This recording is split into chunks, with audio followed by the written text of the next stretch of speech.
So, welcome to the Deep Dive into Death. I'm your host, Malia Bayich, and we are on episode 8 Conversations with Wendy. But before we get started, you can find me here at findingrealm.com, on X, YouTube, and Rumbles under my last name, Bayich, B-A-J-I-C-H. Just FYI, I've already had a Facebook warning, so move over to one of these ones here. And I'm starting open death cafes at the Qualicum Beach Library every Tuesday of the month, starting April 1st from 1:30 to 3, and there's free tea and cookies. So now, here we are. So this is my friend Wendy. We've known each other for a couple years, and Wendy was in the massage studio, I don't know, a couple weeks ago, and we were just talking about things, catching up, and I had said something about how grief amplifies and shows us who we are. And you're like, oh, that, is really making me think about a few things. So we were like, stop here. Here's a show. Do you want to come on? And you said yes. Yeah. So when I asked you that question, what did that bring up for you? Well, so the most impacting person who's died was my mom. Yeah. And she died at probably the absolute worst time in my life because I had so much going on, and I couldn't spend. Do you want me to start to tell about the story? You can always edit it, right? Yeah, I don't know how to edit, but we can. But okay, well, just sort of the back, just because, for one thing, you never can plan for somebody who's going to die. Like my mom had been sick, but she wasn't deathly sick. So just to sort of, like really speed it up. So I took her to the specialist, and then he said, "You're not going home." I had to take her right to the hospital. He said, "You've got 4 days. You probably have 4 days to live." Yeah. I wasn't prepared for that. It was awful. And the worst thing was leaving her there and walking away. Like I just wanted to stay. I wanted to crawl into bed with her. I didn't want to go, but I had to because the circumstances in my life then, we'd sold a house, renting a house. So that very weekend where she was dying, so we had bought a house. So I had to pack up my rental house. I had to clean it. I also had to make arrangements to move into the new house. And I had to pack up my house. So and I had my kids were little, right? My kids were little. And she was in not a hospital like in, can I say where? Like in North Van, and I was living in New West. So there was a distance, right? Quite a distance. Yeah. How old were you, Wendy? I was 42. 42. And then so that was that. And then I told my husband that my mom was dying. And he turned a 360-degree, like walked away. Like he couldn't deal with it. He couldn't. And the other thing is he had just started a new job. And I said, can you start 4 days after? Because I need to be with my mom. Because somebody had to be home. Somebody had to pack. Somebody had to be with the kids. I mean, they were in school, but they still had to be home. Anyway, he just wouldn't, he refused. He turned into a different person. He had no compassion, no nothing. And it was like, is this the man I married? Like, how could he not support me? Anyway, of course, she did pass away. And then, so I never ever had the conversation that I thought I was going to have with her because I didn't have time. And then I realized we probably should have had that, knowing that she was not well, right? Like we should have. I felt there were so many things that I felt that could have been done if I had, well, like maybe a site like yours, like to help us get through it. Because I had no idea. My only mother, right? Yeah. And this is 30 years ago. So, and it's still really upsetting. Anyway, so she did pass away, but she died before I could get there. And never really had that moment, that Beth scene that you see in movies, where telling each other how much we loved each other. I'm sure other people have had that, but I didn't get that. So I felt very, it just felt incomplete, right? There Yeah. was just no closure there. It was awful. Mm. And so if I had known, say, and I'm not promoting like you, like, because that's not what it's about. Well, I guess it is. If I had known that there was any kind of help, I would have asked for it. Like, I had nowhere to go to ask for help. I just neither, not even a babysitter, but just even somebody to be sitting with my mom, Her sisters were there, which was nice, but it's so emotional. Like, it just is. And you just never really know what is going to come up. Like, that's what my feeling was. And then, of course, then the anger towards my husband was overtaking my grief for my mom, Mm. right? That happens so much with people. Wow. Yeah. And I just couldn't look at him the same way anymore. Like, I just didn't feel like he had my back. And then, but the day that, so I kept the kids out of school. And so the fourth day, and I thought, well, maybe they want to go and see Grammy. And then he did phone and he said, oh, do you want me to drive you there? Like, I'm getting really sarcastic because I still haven't been able to really cope with that, right? Because he was just so awful. Anyway, and I said, yeah, that'd be really nice, if you could spare a minute or so. Anyway, so he did come, and then, but anyway, to make a long story short, I never really got over that. And so I just didn't feel about him the same way at all. And so then for me, that was when I started falling out of our relationship. Yeah. And then we ended up getting divorced. So I'm not saying everybody's going to be the same, right? No, Because for everybody sure. reacts differently. But yeah, I just felt he just didn't have my back. And I just felt so unsupported. But on the other hand, besides all that, with my mom dying, so it was the end of November. So this is another kind. So we always went to church, but I had stopped going. After she died, I started going back to church because I felt very, very, very connected with her, very close. And her death became very, not religious, but very spiritual. Yeah. Very, very, very spiritual. And then when I did see her, so she had died when we got to the hospital. And so the kids, of course, couldn't go and see her, but I did go and see her. And I've never really, other than my grandmother dying, I saw her as she was dying. And she died actually when I was there. And that was actually the difference between my grandmother dying and my mom. So my grandmother, she got this wonderful, beautiful light in her eyes. Like she was just looking somewhere, and I could just, her whole face was glowing, and it was wonderful. And she was very much at peace, very, very much at peace. With my mom, I didn't feel that she was at peace, but she still had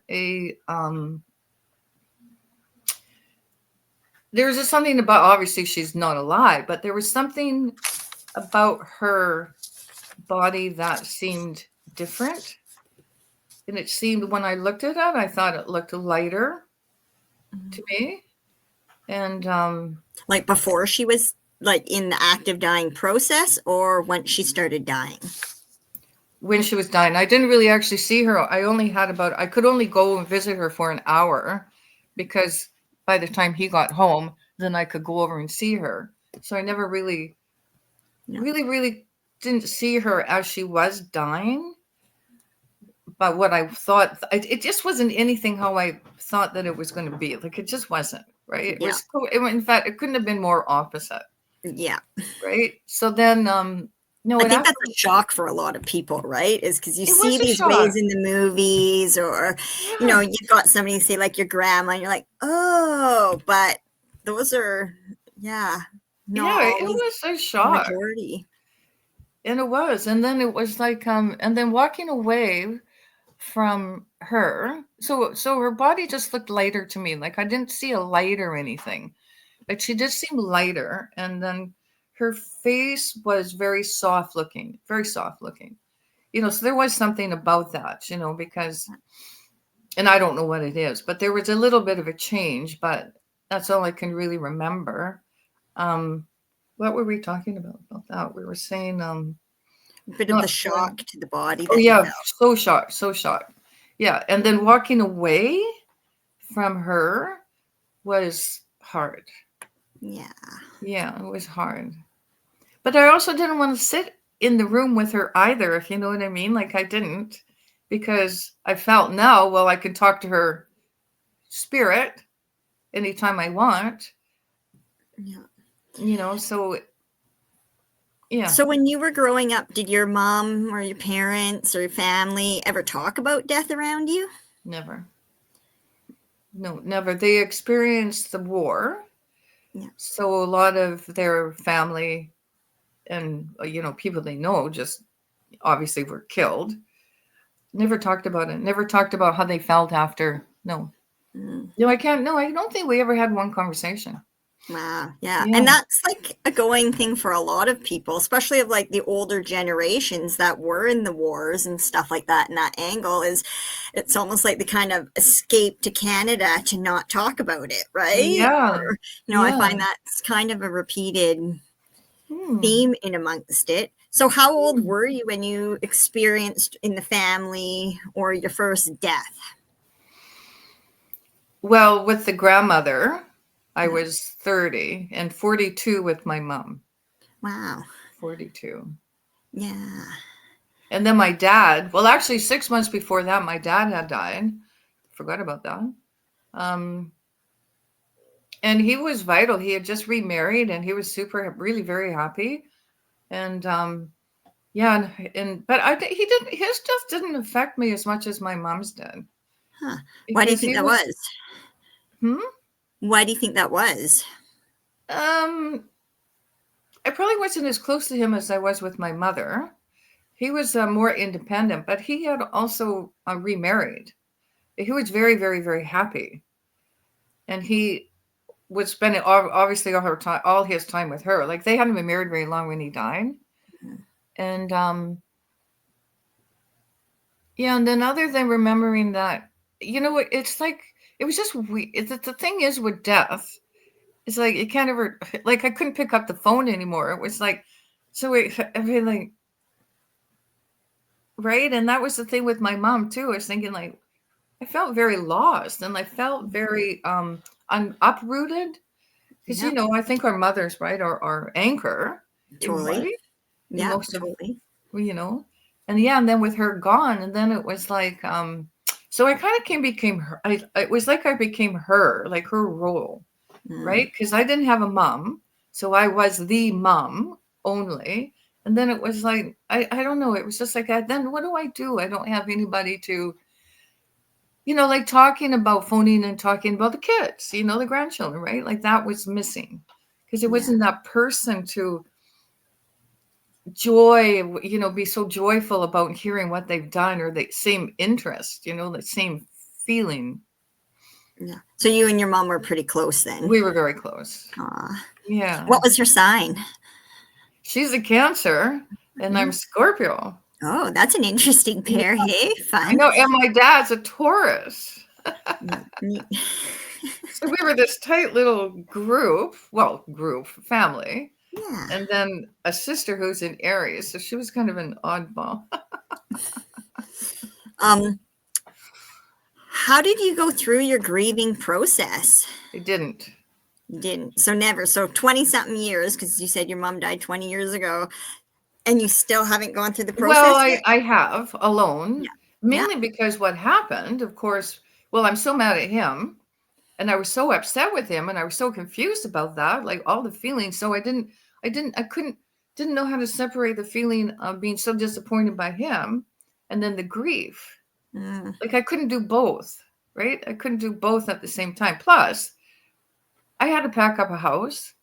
I had to clean it, right? I had to do the other house. And, it was a major upheaval in my life too, because he's moving to a house that I didn't particularly want to buy, but it was like the housing crisis, right? How it is now is like somebody comes up for sale and you got to buy it because there wasn't anything available, and plus interest rates, all that. It was all really expensive. So so I was moving into a house that, well, it was okay. Like a fine house. I don't know why I'm saying that. I might want to edit that. Testing my technological skills. I Yeah. mean, like it was a happy. I liked, to quite frankly, I liked the house that we were renting. I wanted to buy that. That's what it is. I forgot. He Yeah. said no. The husband said no. Blah blah blah blah. This other one, and so I think that's what it was. I forgot about that. Like, thanks, Malia. You're welcome. Did It you was ever really. talk to, sorry. Oh, I was just saying. So I was really mad about that, and really mad about. I mean, I was just, the emotions around not being supportive when obviously somebody you love so much is dying. It's more than devastating. Yeah. Really, and then sorting out the feelings, like if it had been a friend, let's just say a friend, then I could walk away. Well, what do you do when you're married to somebody and you start looking at them in a different way? Yeah. And then that becomes a death in itself because Yes. death, like our minds don't know the difference between imagination and reality, and the physicalness of death, whether it's a death of a person, the end of a marriage, the end of a really long-term relationship, still gets perceived in the body the same way. The ending of a job that you've had for a long time, or your own identity changing. Yeah. Yeah. Yeah. Did you ever talk about death with your kids? Um, boy.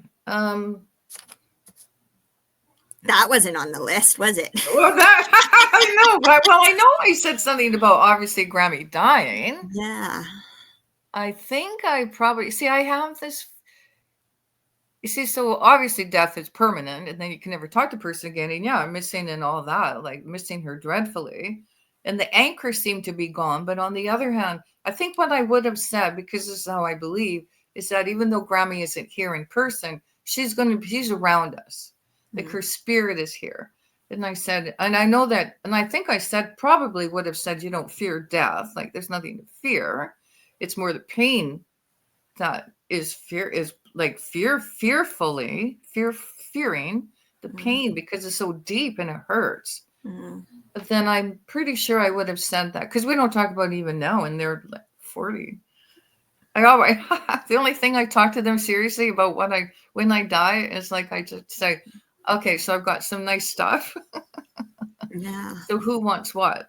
Like, why don't Yeah. you sort it out now instead of fighting about it? That kind of thing. Well, going through the experiences that we've gone through in the last Mm. few years, that part's come to my mind quite a bit too, where I feel like for myself, I would like to just, and Brad and I talk about this all the time, but like to just get rid of all of our stuff before so that we can actually leave with the most minimal parts of ourselves. Yeah. In that way, but that's just kind of part of our belief system. And then just seeing all the wars that get created amongst people. Yeah. And interesting, at the end of life, it's like you don't really care about those things anymore. When the veil's thinning and you're returning back to whatever that means for whoever, all that material objects do not matter. Yeah. Yeah. Yeah. Another thing I forgot too. Well, and besides, I do think I find it very spiritual, and I wouldn't have made it insignificant, right? But I would have said that, she's in a really good place now, and we don't know anything about where anybody goes, but nobody's come back to tell us like it's awful. So it must be really wonderful. But I was going to say, so this is where, so planning for my mom, because so my sister was living way out of town, way up north. So she wasn't there to help do anything.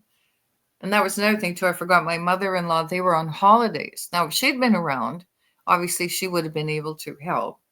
But it's like I think the thing that impacted me was like it wasn't planned. Like it's hard to plan if I didn't have a backup, right? I needed a backup or something, right? Because don't know when somebody is going to pass away, and you don't know what's going on in your life at the time, Yeah. right? And Yeah. unless I suppose you do maids, it's not like, okay, on Tuesday, Yeah. it's Like having a really, cesarean yeah. pre-booked, right? Anytime I pull cards on like the timing of somebody's death, I always just get the temperance where it's like universal Oh, timing, even to the point where I don't, it's kind of just like a little game between me and the spirit world at this point, and it just pops up continuously. It's like, I'm not going to tell you what time it is, that's Yeah. up to the Yeah. soul or the divineness of the universe, and you're just going to have to wait and be in the moment. And yeah, so I always find that kind of interesting. Yeah. Yeah. Yeah. And then, so afterward, there's a lot of things that I'm probably missing, but talking about death with even now, like when we talk about it, we don't really talk about it. I've said, so, and I have actually, so when my mother died, I started going back to church, and then I ended up quitting and became I've always been more spiritual than religious, but I have to say, like, churches are comforting. Like, it was very comforting at the time, very comforting. And the people are very nice, and our minister or priest was, very nice. But I never really talked about how I was feeling, because I don't think, as I said, I don't really think I wasn't dealing with it, because I was dealing with what I was perceiving, I guess, emotionally, as the death of my marriage. Yeah. Right. And then anyway, then I ended up, actually, when we moved here, like, we relocated, stopped going to church, and became very more spiritual. And so when you said, have I talked about death with my daughters? Well, at one time I would have wanted a full blown fanfare, like, big, beautiful, memorial, because I would be cremated, right? Like, have everybody there in a great big church funeral, and then in the hall, and have everybody there. But I always said I wanted more of a party after. I don't want any, like, sadness. And yeah, and you can talk about all the stories about me, because I'm sure three daughters, have a lot of stories that I don't remember and different take on it. And I said, well, just make it fun. Like, just make it fun.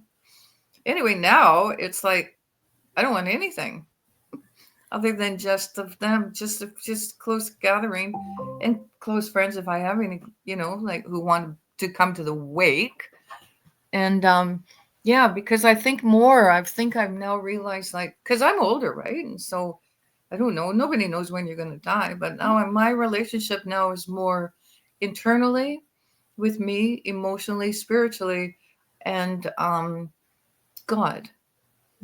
Right? I don't need a big pre-written, this might get bumped, but I don't want a pre-written funeral service that everybody has. It's not personal to me anymore. Like, I could probably even write something if I want, when I think of it, right, that they could say. Mm-hmm. When I took my doula training, we had to write our own obituary. Oh. And it was a really interesting process at the start. And I was going through the newspaper looking at how everybody else's was going. And I was like, that's not what I want. And I can't remember what I ended up writing, but I was like, oh, it was some, like, life lesson, verbal, whatever, Malia style. And that after I was like, oh, well, isn't this interesting? Because I know that me and you have had a lot of these spiritual conversations just over these last few years of when we've been together. Do you think that when it comes now to your time to die, that this could possibly be one of the most potent moments of your life?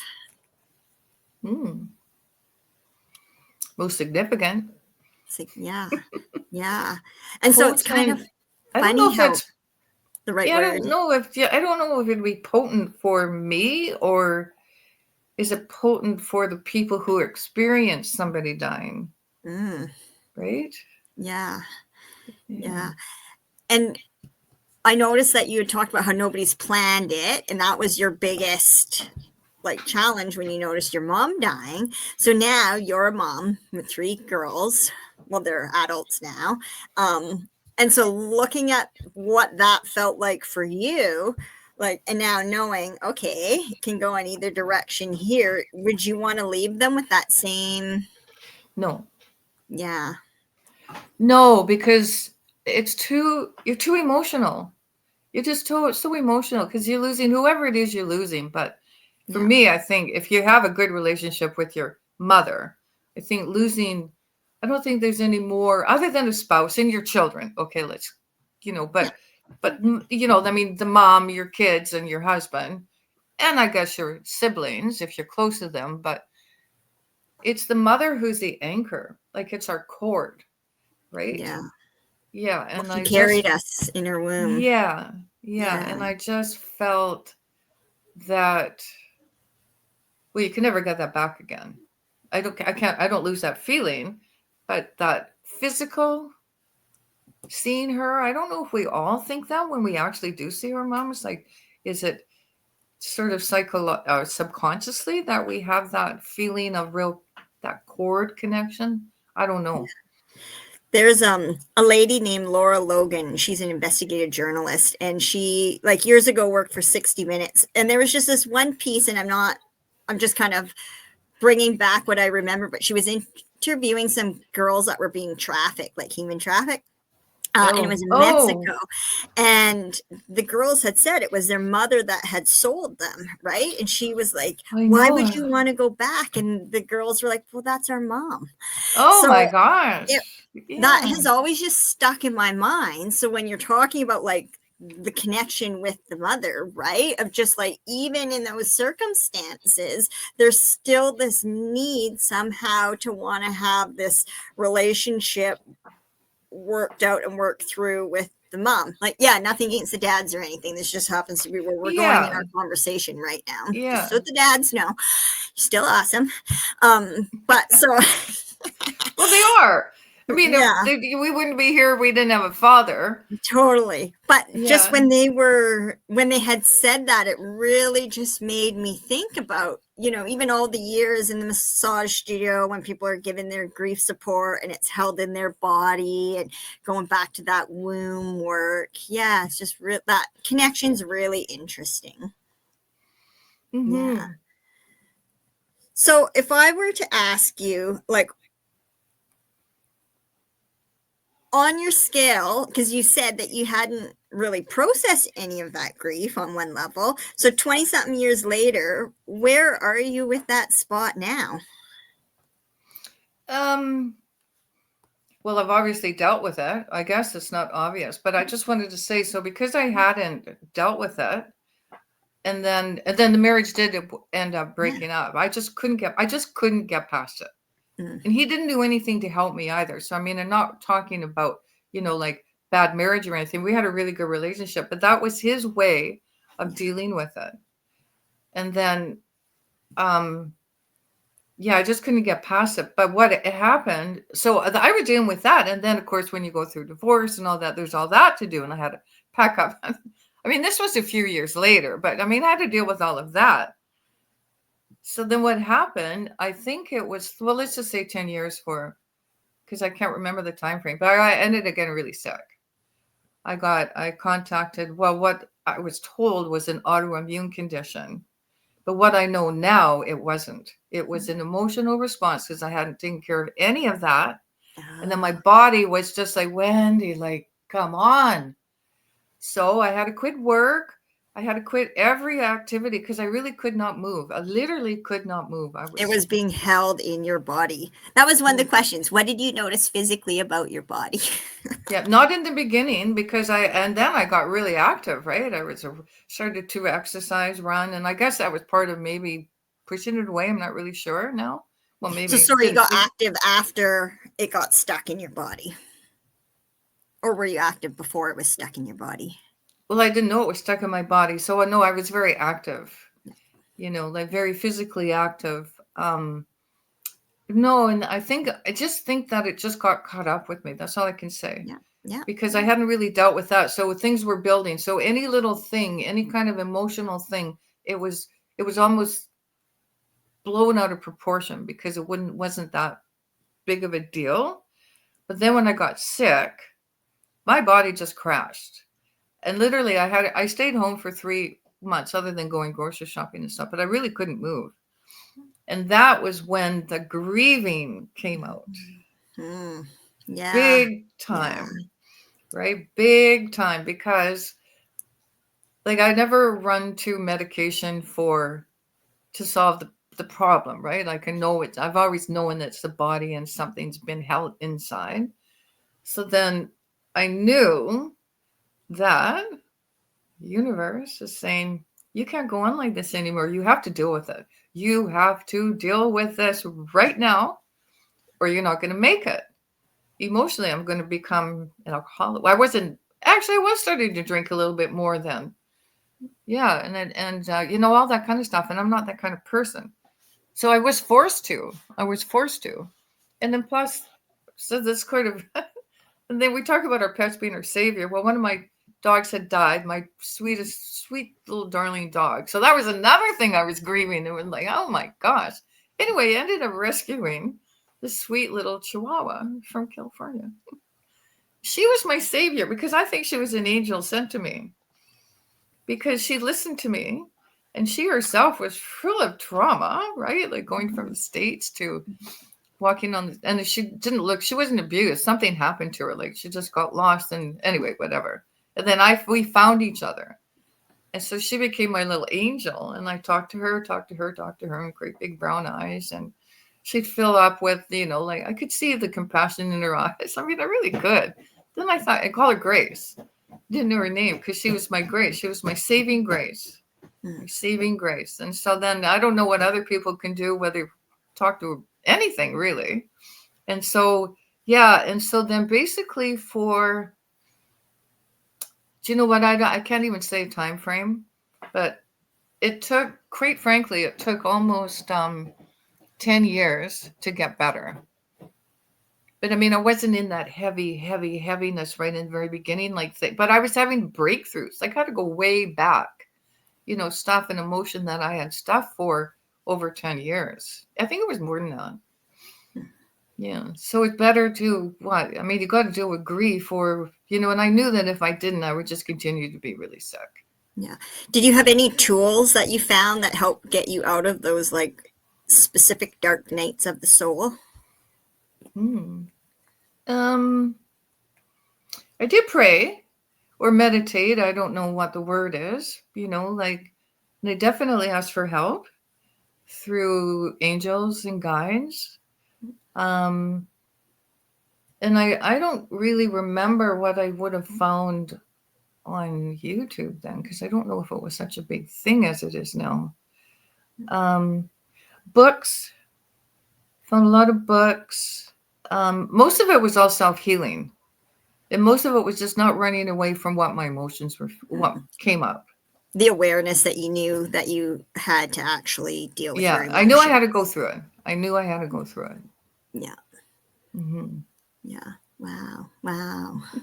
Isn't that fascinating how it just gets held in the body? Hey? Oh my goodness. I had a whole bunch of heart issues too after experiencing our experiences. And I ended up going to get tested and all that. And when they got you hooked up to the machine, and I remember the like running on the treadmill, and I was able to keep my heart just like super. And he asked me, he's like, "Do you meditate?" And I was like, "Yeah, I had a bunch of meditation experience." He's like, "I can tell because as your body's stressed out, your heart is staying like completely." Oh, wow. So by the end of that, he ended up being like, "You're just below an athlete level, so you have grief."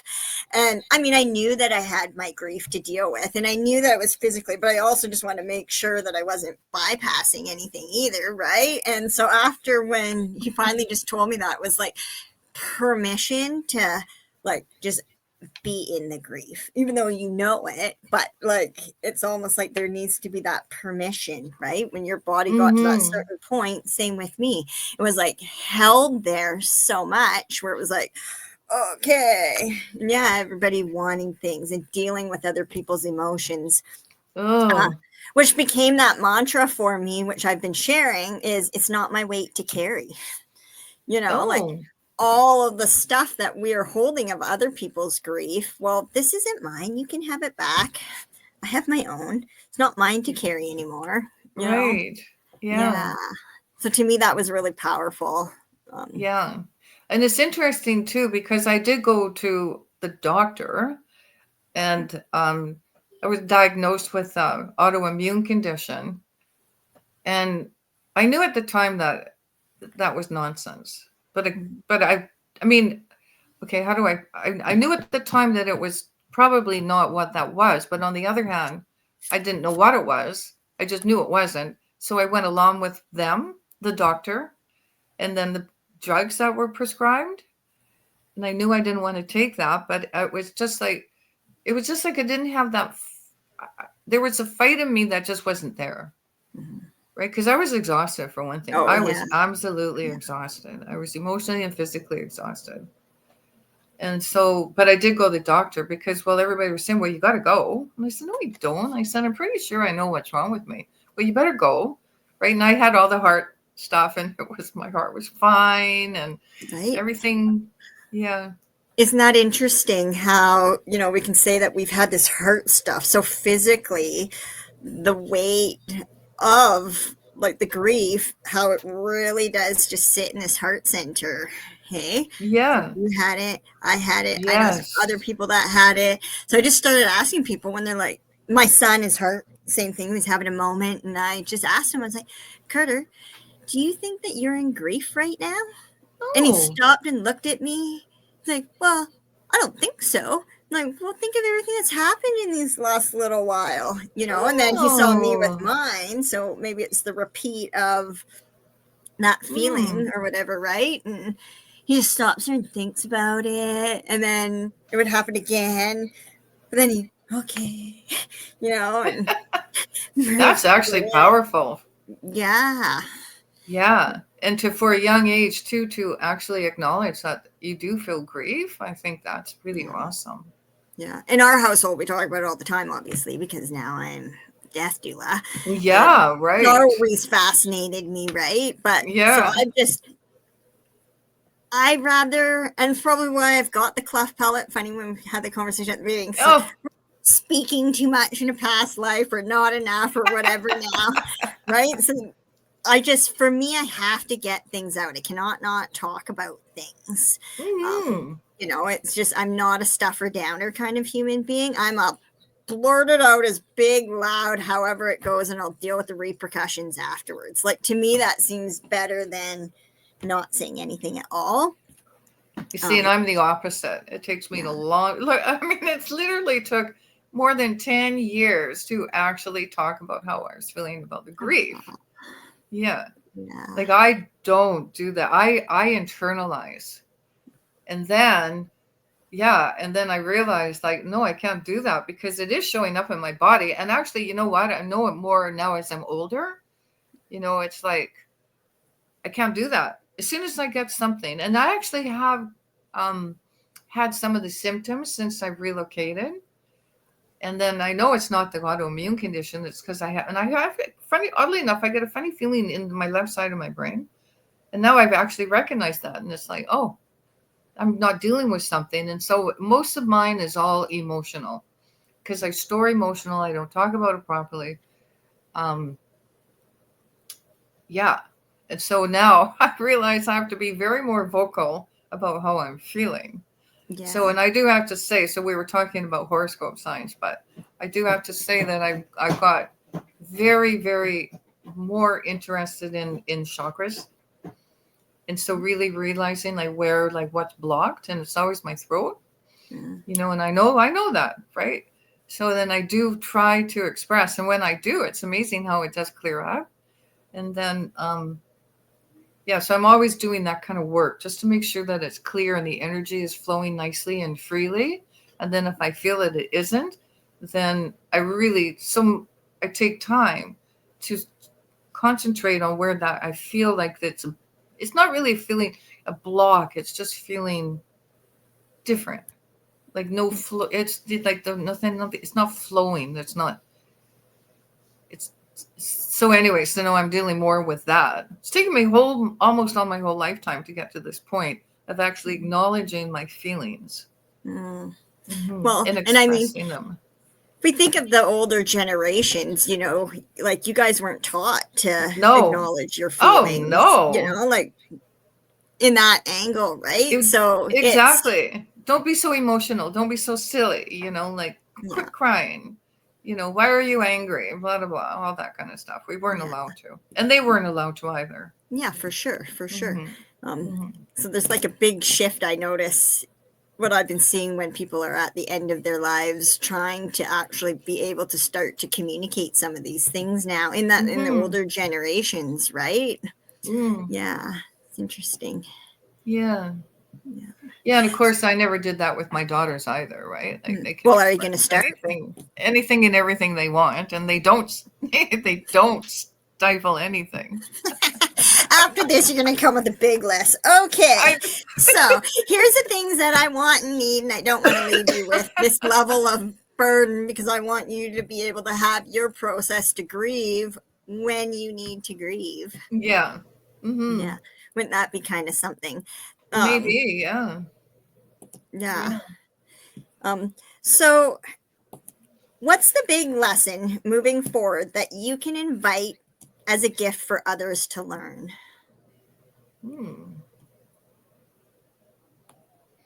About death? Mm-hmm. Or grieving, Obviously. anything in that. We're Yeah, on the deep death or dive into death. grieving. Just be really kind to yourself. Like really, really be gentle. And however you feel, there's nothing wrong. There's no right or wrong way to how you feel. You just feel. And let it out. Let it happen and express yourself. Yeah. Talk to whoever you can, and somebody who you can really trust and who you can really cry with or get angry with, who's not going to judge you.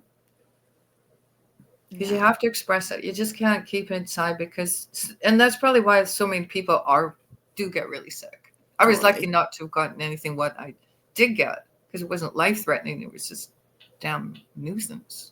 Really horrible, actually. Yeah. I see that a lot with people, like why people are coming for massages, right? And so for all these years, and that's why we just sit in the chair for so long, because people really just need to have the conversation. Then once they get on the table, it's like, okay, well, thank you. Right. Especially if it's like their first time with me, right? And then it's like, oh, I just need to get that out. I was like, I know, you didn't really need the massage, did you? Oh, I don't think anybody walks away, Malia, and thinks they didn't need a massage. I'm telling you. For sure on that. No, it's an experience. I tell you that it's an experience with you. So, final question. Okay, well, I wanted to say, go for it. The other thing too is so you've used the tuning forks before. So now I'm tuning forks, so I'm using those. Yeah. And when I was going to say when I do feel like I need something released, so I am using the tuning forks. As I think all of this is available for us to use because we are emotional. We're all emotion. We're happy, we're sad, all that, and then and love, right? And then and so I do use that to help. I have to say. So I mean, a tool. So the other thing is to use whatever helps. Yeah. So if it is through, say, tarot cards, or if it is through going to church, or if it is praying, or whatever, do whatever you need as an individual to help release the grief and to talk about it. And to talk about death, because we all die. And it's not something that should not be talked about, like what you're doing. It's a great service. Oh, thanks. Okay, so final and last question. Oh, really? I mean, we can chit chat after, but for the recording, because we're coming up to the 45-minute mark here. Oh, okay. Wow. Yeah. I know. It goes by fast, doesn't it? Yeah, it is. Yeah. You're like, what are we going to talk about for 45 minutes? I know. Oh, my gosh. Those questions. So for you, and I mean, this is going to be different for everybody, but I just, I'm really curious. What do you think happens after you die?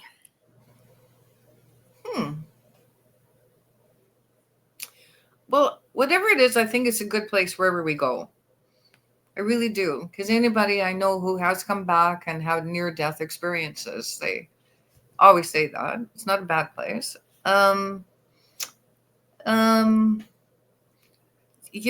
Sometimes I've often thought over the years that we possibly, the Earth is all a plane.